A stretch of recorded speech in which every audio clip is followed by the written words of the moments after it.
Jay, it's time to dig down and eat some humble pie for a little while. We're going to take a look at some of our biggest failures over the years. Big L's, losers. You're a loser, Jay. Yeah, just leave you there. This is like first deal with that. Yeah. This is another topic sent to us by our Patreon members. So if you have thanks a lot. Yeah. That one. Thanks. You gotta dig up these burns or whatever from the past or whatever, these scars.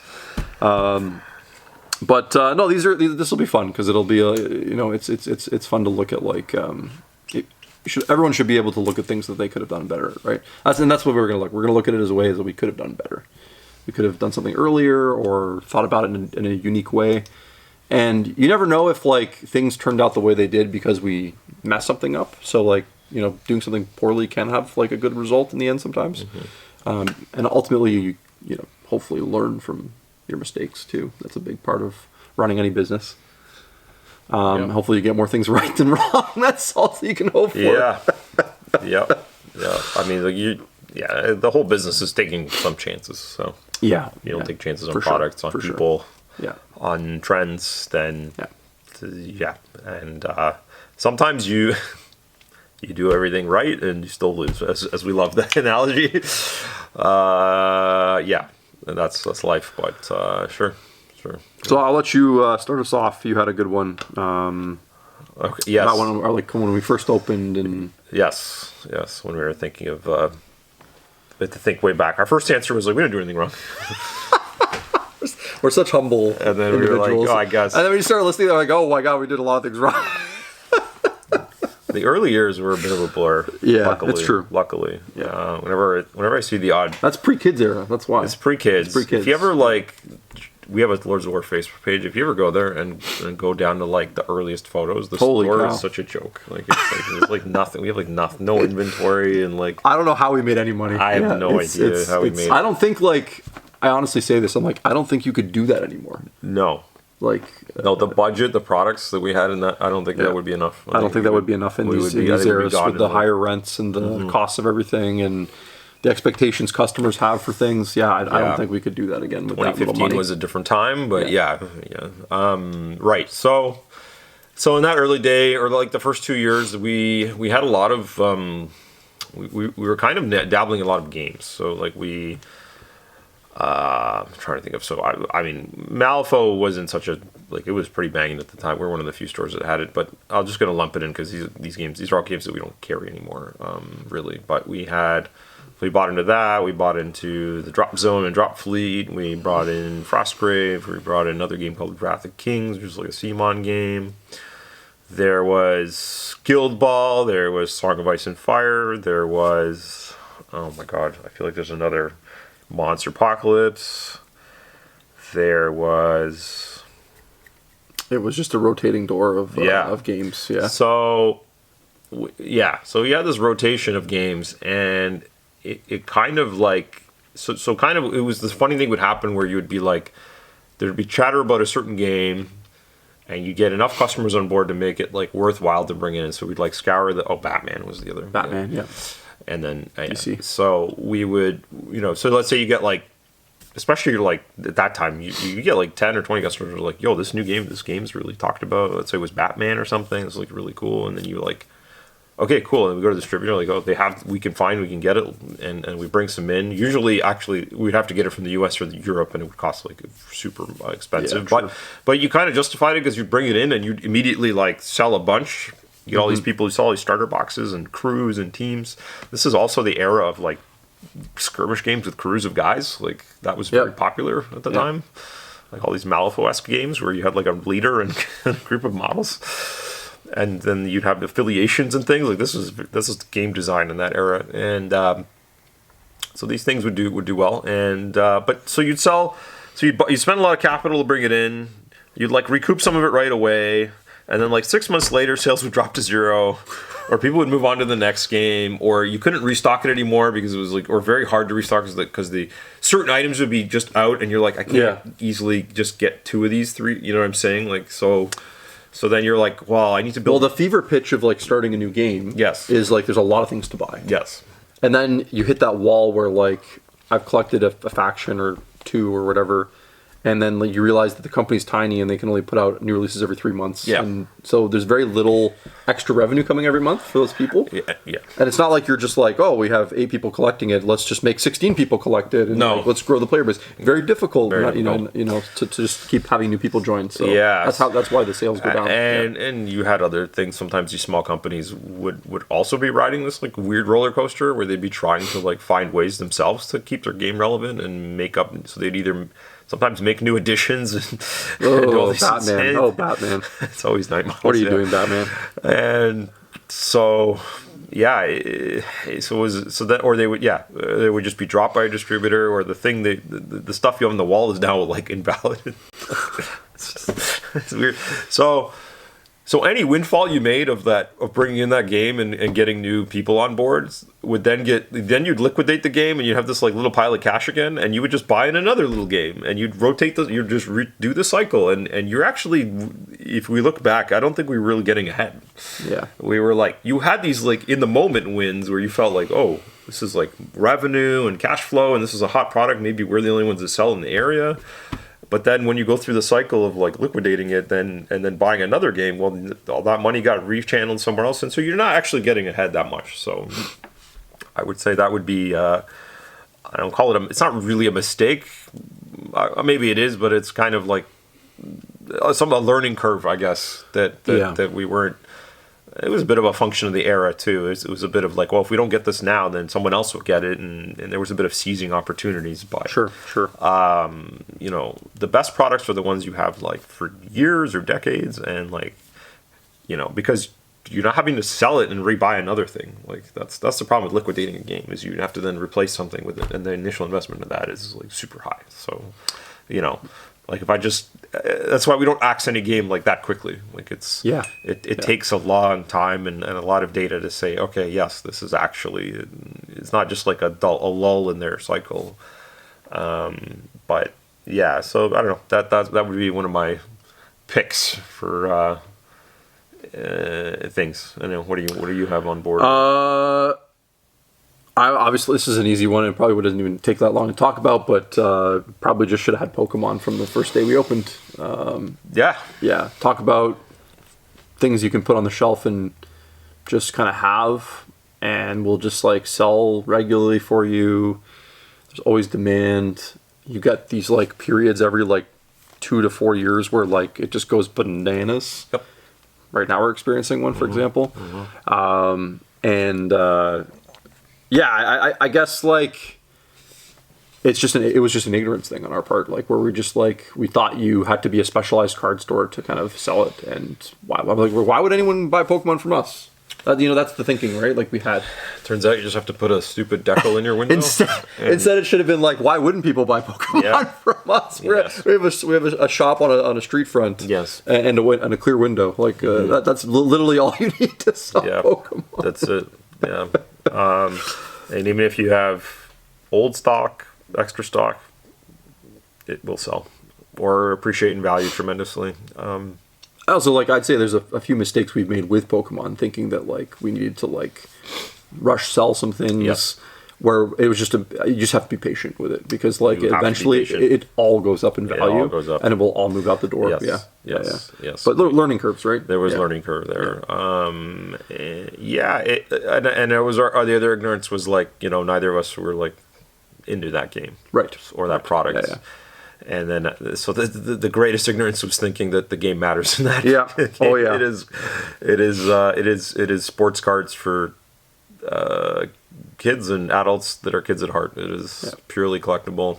So now, doesn't mean that you should be like anything. There's some moderation. Maybe don't be just blowing all your money on cases and boxes, because you do have to store them, and that is money tied up. So unless you have the means to put pallets of boxes and thousands of boxes in your basement or bathroom and keep them there for years and years, if you don't have the capacity to do that, maybe don't go that crazy. But you can definitely, as a store, if you happen to get a release that's a little slower, you know, maybe it's not like the hottest Pokemon set, and you have an extra case or two, don't worry. Just The other benefit don't worry at all. The other benefit of starting your relationship early with these distributors is that it takes years to build up an account with these people. Like, you can't just call today and say, tomorrow I'm going to order a pallet of Pokemon. Correct. Like, they'll be like, oh, we can get you 2 booster boxes. We don't know who you are. Yeah. Yeah. You know, there are tight supply chains with these cards, and it takes a long time to increase your volume with this stuff. So the earlier you start, the better off you'll be. Like, you can't fast track any of this stuff. No, and it's a bit of a mechanism to kind of prevent the just pure scalping and whatever they want it. They want to make sure it actually gets to stores and things like that. It is the whole TCG distributor FLGS thing is one of the most bizarre things in any industry. The way products are allocated and given, it is why some people get some and some don't, and how come distributors can just raise the cost arbitrarily and things like that. The whole thing is bizarre. So it somehow sort of works. You could argue it doesn't, because there's a lot of card stores that just die because of the whim of some of these companies and things. But yeah, it is a whole nother thing. But in the end of the day, yes, we really were extremely ignorant for not. How many years? It's only been like 3 or 4. Yeah, I think like more than half of our life we didn't have it. We didn't have it. Yeah. Just insanity. Yeah. Insanity. Crazy, and crazy, it doesn't have a great margin, but it doesn't matter. But it sells through. And you don't have to do any work. Yep. You just put it on the shelf. People buy it. So, yeah. And well, I was going to add to that a little bit of, it's not really a mistake. I don't know if it's called a mistake. We did have Magic. We kind of tried to be a quasi everything store. So we had like showcases, and we carried like the standard, and we had boxes, and there was a weird era at the time. But anyway, at some point we liquidated and left Magic. And I would say that maybe we could have kept some in some capacity, and we're trying to come back to it now a little bit. But yeah, that is a product that maybe we could have done better with. Maybe not. It's hard to say because it requires a ton of resources. Yeah, and, it's one I have mixed feelings on for sure, and I think it's like Jay and I always like trying to balance like what are we capable of doing every week, right? Like there's just the two of us. We have the legend Maddie that helps us out from time to time, but legend. You know, for the most part, like it's just Jay and I, and like okay, we have our 80 hours. Like, what can we accomplish in our week? And some sorting cards does not fit into that. and I think you get to these points where you're like, if we want to do this seriously, we have to look at like hiring a full-time person, right, to bring in and stuff like that. And then you start to like it, and then it becomes a question of risk and all these sorts of things. You gotta like increase revenue. Yeah. And then there's the whole thing of like having our when we kind of cut Magic, we were just sort of really starting to develop our identity as a shop, as like the art guys, the hobby guys, having like. And I would make an almost justification for like, oh, if we get rid of this, we can like have more of this, right? And that sort of thing, right? And devil's advocate, like you said, maybe the case could be made we could have threaded that needle better. And maybe we could have kept a bit of Magic and still been the hobby store guys. Well, like we're doing now, like we have Pokemon, we have Flesh and Blood. No one would come into our store and accuse us of not being very serious about the miniature hobby, because more than 2/3 of our store is dedicated to that, packed to the brim with paint supplies and miniature kits, right? So, I think that's a tough one. I would definitely say Pokemon mistake, Magic maybe a mistake, and one thing that was a mistake though we can both agree on, I think, was we probably should have had a web store a year or two earlier than we did. Yeah, that was tough. Yeah, when we start, it was a weird era, and that era was kind of not, which is we think by 2015 that it would be like gotta have one, but that was still kind of, I don't know where Shopify or other companies, but that was still an era where getting a web store up and having like different POS systems and things talking to each other, because it's more of a logistical IT thing than and then a cost. I think that was still a bit of an era where it wasn't super easy. Right. I think it was still like looking at you still probably needed someone to build you. Right, and you might have to spend, and I don't know the numbers for sure, but it might have been a $10,000 or more, $10,000 to $20,000, $10,000 to $20,000 endeavor. Yeah. So then you're like, well, we're a new store. We're not really a volume type of store, or that wasn't like our ideology. It still isn't. So then, I always thought like, oh, web store, yeah, you got to be like a volume place to have a web store. That's like, the only way it makes sense. So, but as the years ticked by, like I said, by 2020 or 2021, whenever we got our web store, which is kind of sounds nuts. That's how long. But obviously, looking back, yeah, yeah, it was the best. Pound for pound, the best thing we ever did for sure. Just literally added, I don't know, 30% sales on top overnight. So, yeah, we definitely probably could have done that sooner. But yeah, it kind of is what it is. It's another one of those like probably it stems partially from like not having the capital up front in the beginning, and for the first 3 years was like hard to justify it because you're also like maybe if there was a bit of extra money, you're like, well, it's been 3 years. Probably got to get paid a little bit. Yeah, personally, 100%. And I think like you're really accurate with like the ideological barrier. I think being one of the strongest things is like we really wanted the shop to feel premium, and we wanted people's experience to be really great when they come here.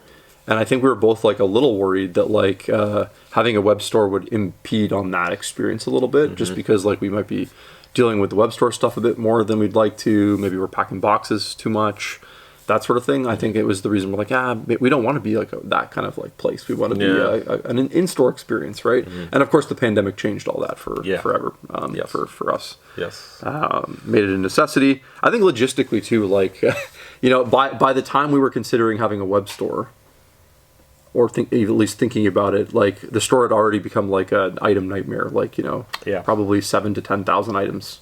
And we're just like, how does this work? How do you do this? Yeah.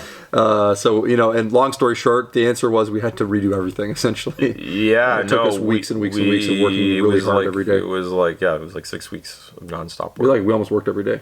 Oh yeah. It was a tremendous amount of work, which means I'm like, I always laugh now when I get these solicitors for other solutions and companies and brands. Like we're kind of locked into the ones we're using, but you're kind of like, they're like, oh, we can offer a better rate or something. I'm like, you don't understand. It doesn't, like, unless the rate turns to almost free, I'm just not willing to put the hundreds of hours. Are you going to do it? Like, I always get a chuckle about that. They're like, oh, just switch to our service. It is amazing You'll how save a few $100s a year, and you're like, I don't have to, Tell you what, I'll give you $100 to leave me alone. Yeah. Like, sorry. Like, I'm, pretty ensconced here. So, and it works. It works well. That's the problem, though, is like, these companies know they have you by the attendees. A little bit. You do have like a time sink into it, right? I don't even feel that bad though, because it works well. It's easy to use, all the stuff we use. So Shopify is an incredible company. Like, so here's another little tidbit. I know this is like kind of weird, and it's hard not to have some political things encroach in these videos these days with the state of the world. But obviously in Canada, there's a lot of buy in Canada sentiment these days. I don't know why. Couldn't tell you. So I believe the CEO of Shopify is like American or whatever or something, and he's like being like I don't know, basically annoying. Is he? I don't know if he's American. I don't. Anyway, maybe I'm wrong, but anyway, he said some things that pissed off people. Oh boy, I'll put it that way because that's the easiest. Yeah. Anyway, and I've seen people be like, we should boycott Shopify. And I'm like, okay, like whoa. Like, you know how many like little businesses like little us tiny businesses can compete at all because of like this solution that works well? Yeah, obviously. I guess it's like akin to like, okay, are you gonna like stop using your Visa and MasterCard now too because they're not Canadian or something? Like, like, are we gonna just go to using only Canadian cash? Like, because if you're not willing to do that, just stop it. Okay, like why would you? You're literally gonna shoot all these little businesses that you all the machines that make the money made in Canada. Yeah, right. Like all these things, right? Like, so yeah, like let's. Yeah. I'm in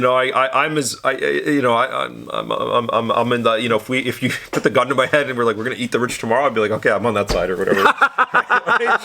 Like, until then, like, let's just, like, please don't, because all you're going to do is, like, if you were like, oh, Jay uses Shopify in his store, I'm not going to shop there. I'm like, great, thanks. You just might as well shoot me in the back or whatever. Like, hold on.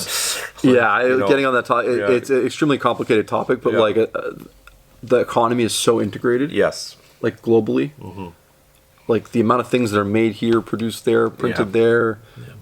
People that live and work and like sell the things live somewhere. Like it's not easy to just be like, oh, I'm gonna go buy from a Canadian multinational grocery chain now to support Canada. It's like, who are you actually helping? Yes. Like, you know. Yeah. Meanwhile, this maybe there's an American company that has a plant in Canada, Right. that has like unionized workers. Yeah. Treats their employees pretty well, like grading on a scale, and we're gonna boycott them. Yeah. I don't know. I'm never in favor of these like blanket approaches. Like for me, the buy local thing is about buying in the shop locally to use so the people that work there well, that's always a good thing. keep their jobs. Yes. You know, that's really because they pay local taxes, and then they pay local taxes, and that's what buying matters. local, supporting local is like a great thing. Yeah. I don't think you should worry where those people come from so much, or like if their products are American made or something. I think you're kind of maybe losing the point of like things a bit too much. It's a little Try not to, you know, the like. You know, if you're not going to travel somewhere for that reason, that's probably a different story. Sure, like that's fair. I think. Yeah. But anyway. So that was a good garbage time. Phone rang. Hello? No. Hello? No, Eldar's sold out. Eldar is sold out right now. Stop calling. And we don't have any Trench Crusade yet. We don't have any. And I have lots of Old World Empire. I can tell you though. Dun dun dun. Thank you guys so much for watching. Check us out on Patreon, Lords of War Games and Hobbies. We support you. We love you. And give us some suggestions for videos. More suggestions. Thank you so much. Thanks. Take care. Bye.